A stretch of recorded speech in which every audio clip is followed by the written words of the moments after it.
अब चल सकते हैं हम अपने सहयोगी रोहित के पास, जो कि हमें ये बताएंगे कि आज मुकाबला कहां पर हो रहा है, की कंटेस्टेंट्स कौन कौन से हैं, किसके प्रोस्पेक्ट्स ब्राइट लग रहे हैं, वगैरह वगैरह। Over to you Rohit. शुक्रिया दिनेश। हम आपको बता दें कि आज लास्ट फेज है, 7वां चरण है, और इस 7वें चरण में 7 राज्य हैं, एक केंद्र शासित प्रदेश है और सीट है टोटल 59। तो सबसे पहले हम वो आपको बताते हैं कि किन किन राज्यों में कितनी सीटों पर वोट डाले जा रहे हैं। शुरुआत हम करते हैं उत्तर प्रदेश के साथ। उत्तर प्रदेश की 13 सीटें हैं जिनके लिए आज वोट डाले जा रहे हैं। इसके अलावा पंजाब है, पंजाब में भी सभी 13 सीटों पर आज ही के दिन वोटिंग हो रही है। बिहार की 8 सीटों के लिए वोट डाले जा रहे हैं। मध्य प्रदेश में भी 8 सीटों के लिए वोट डाल रहे हैं आज। इसके अलावा झारखंड की 3 सीटें हैं और पश्चिम बंगाल में 9 सीटों के लिए आज वोट डाले जा रहे हैं। हिमाचल प्रदेश की 4 सीटें हैं जिसके लिए आज वोटिंग कर रही है जनता, और चंडीगढ़ एकमात्र एक यूनियन टेरिटरी है आज जिसके लिए वोट डाले जा रहे हैं। इस तरीके से कुल मिलाकर 59 सीटें हैं। अब इन 59 सीटों में कौन कौन से बड़े उम्मीदवार हैं, कौन कौन से वीआईपी उम्मीदवार हैं, उससे हम शुरुआत करते हैं। सबसे पहले तो जो नाम आता है वो देश के प्रधानमंत्री नरेंद्र मोदी का है, जो वाराणसी से एक बार फिर से चुनाव मैदान में है। पिछला चुनाव बड़े अंतर से जीता था, एक बार फिर से वो वाराणसी सीट से ही चुनाव मैदान में है और आज उनकी भी किस्मत का फैसला हो रहा है। ईवीएम में जो है वोटर्स वोट कर रहे हैं। दूसरे हैं मनोज सिन्हा, जो कि गाजीपुर से चुनाव लड़ रहे हैं।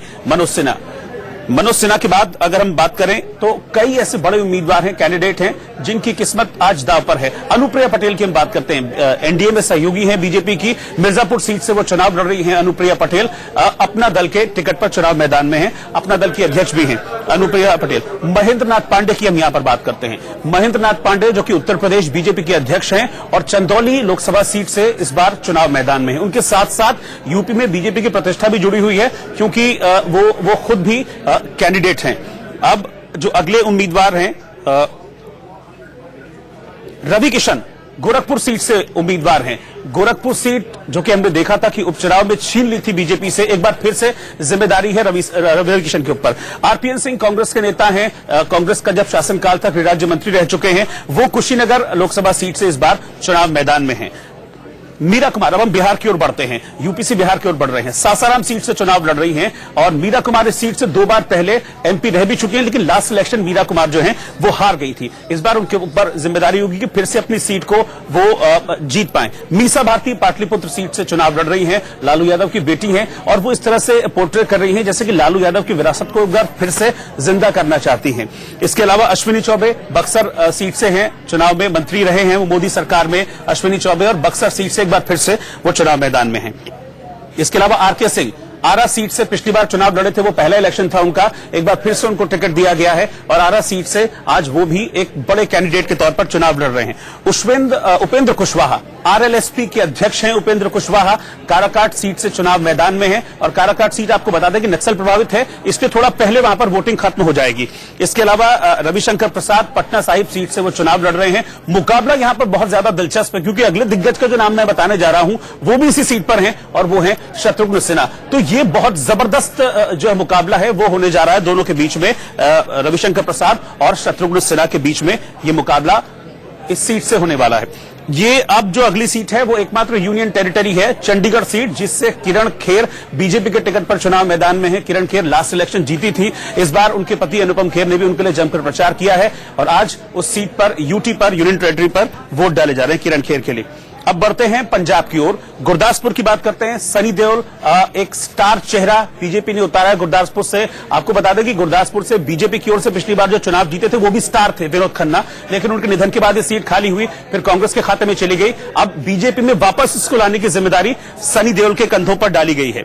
हरसिमरत कौर बादल जो कि बठिंडा सीट से चुनाव मैदान में है, बादल परिवार की बहू हैं हरसिमरत कौर बादल, इस सीट से जीत के रही है पहले और इस बार फिर से वो बठिंडा सीट से जीत के दावे कर रही हैं। केंद्रीय मंत्री हरदीप पुरी की हम बात करें, अमृतसर लोकसभा सीट से चुनाव मैदान में है, उनके ऊपर अमृतसर सीट को जीतने की जिम्मेदारी इस बार बीजेपी ने डाली है।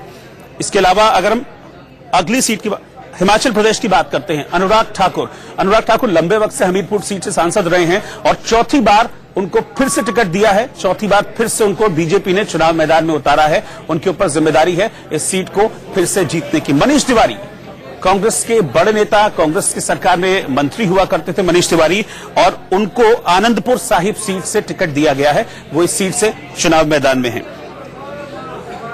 और अब अगर हम बात करें तो कौन 2014 का क्या जनादेश था इन सीटों पर, जो 59 सीटें हैं ना जिसके लिए आज इलेक्शन हो रहा है, इसमें 2014 पर क्या स्थिति थी।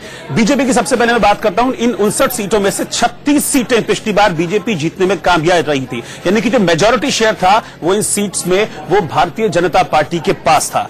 इसके अलावा जो नंबर 2 पर रही थी इन सीटों में वो टीएमसी रही थी। टीएमसी आज कुल 9 सीटों पर इलेक्शन लड़ रही है। जो पश्चिम बंगाल में जो 9 सीटें हैं, ये सभी 9 की 9 सीटें टीएमसी के पास में रही थी। इसके अलावा बात करूं मैं कांग्रेस की, तो कांग्रेस के पास 3 सीटें रही थी और बाकी अदर्स उनके पास 11 सीटें रही थी इन 59 सीटों में से। और तो कुल 7 राज्य, 1 यूनियन टेरिटरी और 59 सीटें हैं और चुनाव अभी चल रहा है, वोट अभी चल रहा है। फिलहाल एक छोटे से ब्रेक के लिए यहां पर रुक रहे हैं।